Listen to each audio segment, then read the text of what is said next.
Good morning, everyone. I hope you're doing all good. This is also another very important video from my side. The title of the video is Embracing Functionalism in Pedagogical Theory, why this can lead to a revolution in pedagogy and pedagogical studies. Okay, this is a summary of a paper I had published in SSRN, Social Sciences Research Network, way back in January 2025, early part of this year. Okay, and the importance of this paper is to stress and emphasize the need for functionalism in the realm and field of pedagogy and educational studies. Okay, before we continue with the rest of this paper, we would like to define what functionalism is. The idea of functionalism emerged way back in the 1930s and identifies the roles played by different elements of a culture, different aspects or components of a culture in maintaining the social and cultural system in its whole holistic in its entirety and its whole. Okay, and many people laid the foundations of what we today call functionalism. One of them was A.R. Radcliffe Brown. In case you haven't heard of A.R. Radcliffe Brown, he was a very important anthropologist. He studied the Andaman Islanders in the 1920s. Okay, and William James also proposed the doctrine of functionalism, and it was his ideas were derived from Charles Darwin's theory of evolution. Okay, and William James was more of a psychologist. So functionalism in psychology has a different meaning from functionalism in anthropology. Functionalism in anthropology is a theory that focuses on the interdependence of institutions and the behavior patterns to maintain the survival and social system. This concept was later extended by the social and cultural anthropologist Bronila Malinowski. Okay, and according to Brunilla Maliskowski, Radcliffe Brown, and others, cultural traits and elements are designed to maintain the social superstructure, including all its internal and external relationships, and everything had to be in place, and nothing extra was there. And each component, each item of a culture, but had to be justified in some case. Later, August Comte, Raymond Firth, Herbert Spencer, Emily Durkheim, and Talcott Parsons also and Carol Ember and Melvin Ember and Peregrine, they also discuss the concept of functionalism in great level of detail. I have described all these in my papers. Okay, so please do read it. Okay.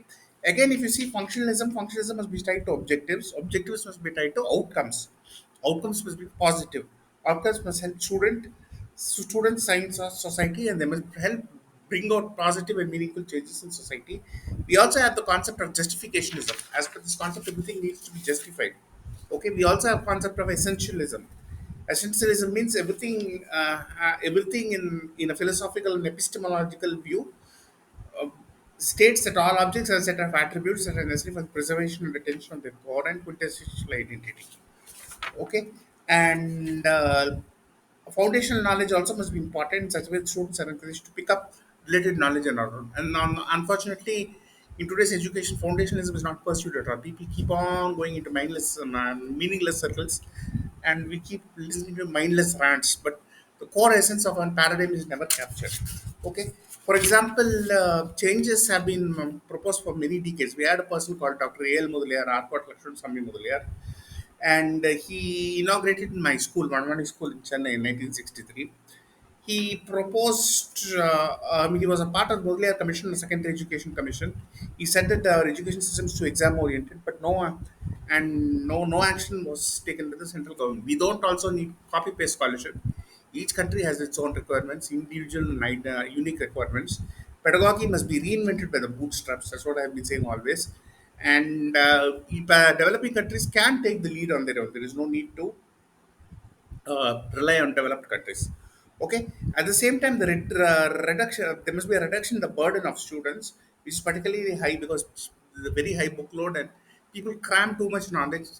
Unfortunately, in the day and age of the internet, cramming and learning so much knowledge by rote is not required. And there is also a pressure from parents, teachers, peers, and society in general to perform and deliver good results. This is very good in a way, but it is again textbookish and exam oriented. And mind orientation, cultural orientation must change. Okay, so we do have a lot of unnecessary stuff that is being taught. For example, we have poetry literature. Even my son was overburdened by Shakespeare's literature in its original 15th, 16th century form. Okay, stress often peaks during the time of examination, and students have psychiatric mental health problems, etc. Functionalism, therefore, in education can greatly help reduce the burdens on students greatly. At the same time, it can help them prepare for the realities of the outside world better. Okay, and the international studies, however, do not discuss the concept of academic burden in any level of depth. And the academic burden on students exists worldwide, especially in Southeast Asia and South Asia, and this happens even at a very young age. Okay, therefore we need to have a trade-off and an optimization. Rote learning and memorization to an extreme degree is not required today. We need concepts and application. Okay, application of knowledge is extremely important and vital to all walks of daily life. We need to teach foundational concepts. Foundationalism is a philosophical theory according to which knowledge is based on a foundational series of justified beliefs that are recursive and self-evident. Foundational knowledge does not require inference from other beliefs. Foundationalism is therefore a knowledge theory of knowledge and justification. Foundationalists believe that some beliefs, especially core beliefs, are beliefs that are central to a doctrine. They are self-evident and justified without dependent on other beliefs. Okay, and foundationalists also believe that other beliefs must be justified only in relation to foundational beliefs. Okay, therefore, foundational concepts must be taught to students always clearly, concisely, lucidly, and precisely. Okay, and we also need to have a concepts put in place. We also need to have time as case encapsulation instead of going at very great level of depth into venus flytrap or the anatomy of specific plants. We need to explain the evolution of plants and animals in a geographical time scale, geological time scale, and we also need to have time and space encapsulation. This would may put a lot of things in order. Okay, what exactly is a concept? A concept is an abstract idea that serves as a foundation for core, a concrete and core principles, thoughts, and beliefs within the context of an abstract or field of study. Okay, they may be subordinate or superordinate, and they play a vital role in all aspects of cognition. Most fields of study cannot do without them, and they may serve as instructional and navigational aids to uh, learners, and they may provide the superstructure and base structure upon which other uh, forms of knowledge or other components are laid upon layer by layer or brick by brick. Okay, we also need to teach life skills to schools. Life skills refer include the communication skills, problem solving, critical thinking, decision making skills. Okay, and lateral thinking, out of the box thinking, interpersonal skills, self awareness, contextual and situational awareness, empathy, stress, emotional management, focus, self control, etc. We also need to have a little bit of each being taught to students. Like we mean, in addition to mathematics, which includes algebra, trigonometric calculus, etc. This, of course, is foundational, but you need to teach all these concepts in mathematics. But we also need to additionally explain how these concepts are used in the real world. Some basic concepts of anthropology, economics, political science, philosophy, psychology, sociology, history, geography must be taught. Of course, this is being done nowadays in many schools, and history also must be. We need to provide a summary of digest. We need to have interpersonal, interdisciplinary approaches. We need to have explain period to period how concepts changed. Okay, and I have proposed the twin core principles objectives of 21st century historiography, core and anthropological. Please go through them also. A little bit of each may be taught to students so that students get the basic gist and the basic idea in every discipline. They can build upon this knowledge exponentially. Okay, they must also be taught how to learn knowledge and apply them to the real world. Okay, students also must be taught innovative and creative thinking. The term innovation has been widely used to. It's become very popular and widely used today. It has become a buzzword, and it has now unequivocally been associated with progress. Okay, however, still people are not trained. Students are not trained in innovative and creative thinking. Okay, and in addition to innovative and creative thinking, we also need to teach lateral thinking skills and out of the box skills. Lateral thinking, the concept emerged from the psychologist Edward de Bono in the year 1967. Okay. Similarly, scientific method also must be taught. Scientific method also must evolve with the times. It must change with the time and mature with the time. I have published several papers on scientific method. Okay. The concept of scientific method dates back to Plato, Aristotle, Socrates, and others in ancient Greece. It has been built upon, but it has not. Progress has been inadequate in my view. It has been half-assed and lopsided in my view. All aspects of scientific method have not been dealt with adequately. This can catapult science to a scientific endeavor to a much higher degree. It is not just the process of acquiring knowledge, but is also a central. It has a central role to play in formulation of hypothesis, theories, and general laws. Therefore, it will boost scientific output to a great extent. Okay, scientific output must not only be improved, it must be taught to students from a young age and progressively. Okay, as a part of scientific method, concepts of rigor, objectivity, precision, systematicity, attention to detail, all must be taught. Okay, the healthy dose of skepticism also must be taught, though not skeptopathy. Ideology-free approaches must be taught. People must be taught how to discern and identify ideologies. Students must be taught how to um, distinguish between science and pseudoscience. Okay, and similarly, if you come to language teaching is still very much stuck in the old early 1920, early 20th century format. And I mean, India is that language dynamics in India are very complex. India is a new English is a neutral link language. That's why it's spread. But again, most of the syllabus is outdated and it dates back to the early part of the 20th century. People are taught lot of non-detailed poetry, things like that, which are not required. Only functional, technical, and the basic English must be taught. Now, so words must be introduced progressively, and only those words which are necessary, those aspects of language which are necessary to students must be taught.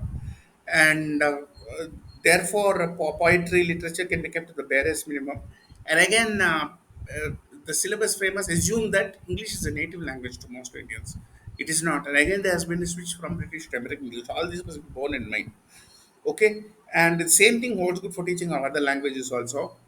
And as to whether mother tongue education is better or English education is better, it is not an easy solution at all. In complex case of India, of course, from theoretical point of view, mother tongue education is better, but it does not take into mind the fact that English is a viable neutral link language in India. It's the only feasible neutral language in India. It also has currency all over the world. Plus, you cannot ban English medium schools so easily. Okay, and I have also please refer to my various publications on pedagogy. I have proposed several theories of pedagogical content. For example, firstly, maximum relevant learning principle. According to this principle, relevant practical learning must be emphasized, keeping in mind the students or the individuals or the society's well-being. Number two, maximum individual psychological impact principle. As per this principle, education must create the maximum possible psychological impact on students as well provide a bulwark against widely held paradigms wherever possible, pseudoscientific paradigms, must edge out pre-scientific beliefs also. Alignment with learning capacity principle. As per this principle, the syllabus must be aligned with the biological learning capacity and the emotional maturity of students. Okay, and students must not be smothered or burdened with over information. Number four, maximum individual benefit for life or career principle. Okay, this is very obvious. Rational individual principle. As per this principle, students must be taught to become rational individuals. They must learn how to think on their own. And pseudo-scientific concepts will be gradually, progressively edged out and weeded out. Number six, maximum societal benefit principle. This is also known as a practical needs approach, local needs approach, societal metrics approach. The education system must serve the needs of the society optimally. Okay, number seven, maximum long-term societal benefit approach. Same thing again with a long-term issue, long-term orientation in mind. Number eight, maximum international long-term societal benefit principle. This again we'll have to take into account not just local or societal considerations but global considerations also. Okay, I provided several examples of all these three in my paper. Okay, number nine is antidote to popular ideologies principle. But this principle, the education system has provided an antidote to popular or prevailing ideologies, and this can often be done by providing students with an alternative view, that is a scientific view, as opposed to pre-scientific or pseudo-scientific mainstream concepts. And gradually, we must transition to a post-scientific society or an intellectually driven society. Science and pseudoscience principles. Students must be equipped with the ability to distinguish between science and pseudoscience. It's very important. Most students do not know how to do this. Okay, we have contradictory evidence, non-canceling, self-contradictory evidence, strong evidence, weak evidence. Okay, how to use the test of skepticism, differences between skepticism, skeptopathy, etc. Change your individual mind orientation. I've written about mind orientation, etc. This must be changed to more productive mind orientation. We have religious, mind orientation, family oriented, business oriented mind orientation, less scientific mind orientations are prevalent in India, but this must change. Okay, altered social behavior principle. In the broader sense, social behavior may be defined as the behavior between uh, two or more individuals. Okay, and the societal social behavior must studied by social psychologists and must change to ensure that society works with optimal output. Okay, change in number 13, change in cultural or social orientation principle. I have written about past orientation, future orientation, inward looking cultures, outward looking cultures, rigid cultures, flexible cultures, individualistic cultures, collective cultures, material cultures, non-material cultures, contentment versus innovation, rational orientation versus not rational orientation. So, cultural oriented society also must be changed through education. Alteration is mind space principle. I've written about the mind space exactly. It is more inward looking and it is more temporary as opposed to worldviews or thought worlds. Thought worlds is internal, worldviews is external, but mind space is internal and more temporary. I've also written about linguistic mind space and bounded and non bounded mind space. Okay, I've also written about neutralization of perspective principles. So people must be able to synthesize a lot of contradictory data and evidence, and ideologies must be gradually stamped out and weeded out. The principle of dogma. People must be understood how to find out dogma, eschew dogma from non-dogma, and they must get rid of dogma and they must embrace critical thought at all times. Sociology of science principle number 17. I have proposed the term sociology of science in another paper, and this inter alia refers to the role played by well conceived scientific teaching methods in orchestrating social upliftment and disseminating scientific knowledge. Okay, so I have written about this. How science, for example, you must teach the origin of language, the origin of religion. All these things will provide an antidote against religion. Overarching knowledge principle. I've spoken about time and encapsulation, time and space encapsulation. And as per this concept, overarching knowledge and concepts will take precedence naturally over minute details, and much of which can be easily referred to or obtained by enterprising and ambitious students from written social media. So, therefore, the overarching concepts, interdisciplinary and transdisciplinary perspectives must be provided. Okay, linkages between two studies must be provided. Okay, internal consistency principle. Wherever possible, all knowledge must be linked to each other harmoniously. Okay, and smoothly, without any hassles, internal and external context. Wherever there are any catches or hitches or glitches, they must be qualified and pointed out to students appropriately. Number 20, cultural needs principle. As per the tenets of this principle, the cultural needs of society must be used as basis for determining pedagogical content. This must, of course, must be borne in mind, but done in conjunction with all other concepts proposed in this video. Number 21, individual needs principle. The individual needs of students also must be taken into account. For example, we have students with autism, dyslexia, etc., and we may have a special needs approach, or remedial education, etc. Okay, this can of course be taken into account of consideration and must be implemented wherever necessary. Number 22, justification for inclusion principle. As per this principle, each item in the syllabus must be justified for inclusion based on any of the principles mentioned in this paper, video, or any other principles that may be introduced or brought to bear at any time in the future, provided they do not interact with the core principles. Everything that needs to be there needs to be there. Number one, nothing that should not be there should not be there. Okay, and we also have concept of intelligent learner principle. The learner must be intelligent enough to understand all the concepts. Otherwise, whatever you throw at him will go on waste. It will go down the drain. And number 24, student friendly course content principle. According to this principle, the course content should be as student friendly as possible. Number 25, meaningful identity formation principle. It must, the students must be infiltrated and acculturated or transculturated or infiltrated or mascultrated based on their identity, ideal identity formation. Okay, this is known as tabula rasa, and you have associationism and behaviorism. I have written about all this. We have operant conditioning and positive reinforcement, negative reinforcement, all this. Please read my earlier papers also. Thought words and worldviews also must be ideal as far as possible. Okay, number 27, ideal choice of language. Which I have written about this in detail, but this is no means easy. Number 28, elimination of vested interest principle. I have written about vested interest at a great level of detail. I have dedicated another entire paper to it. Vested interest must be eliminated as far as possible. Okay, and as of now, Hindi as a national language has failed because it is discriminatory, favors people from a few states or corpus. I don't have anything else any language. And again, now we have a craze for English medium schools, but teachers themselves don't know any English. And I have come up with concepts such as linguistic sweet spot, economics sweet spot. I've come to concepts in language dynamics. I've also spoken about theory of what is it? To what extent language is important? Linguistic skills are important. To what extent non-linguistic skills are important? Okay, so to this extent, we need to evaluate all CBSE, ICSE, and state board textbooks. Pedagogy must change with the times. It requires a foundational fundamental overhaul. Let at least from developing countries, this can be initiated. Developing countries can take the lead. There is no need to blindly and slavishly depend on the West for everything. This is one of my major conclusions of all these years. Thank you very much once again. Bye.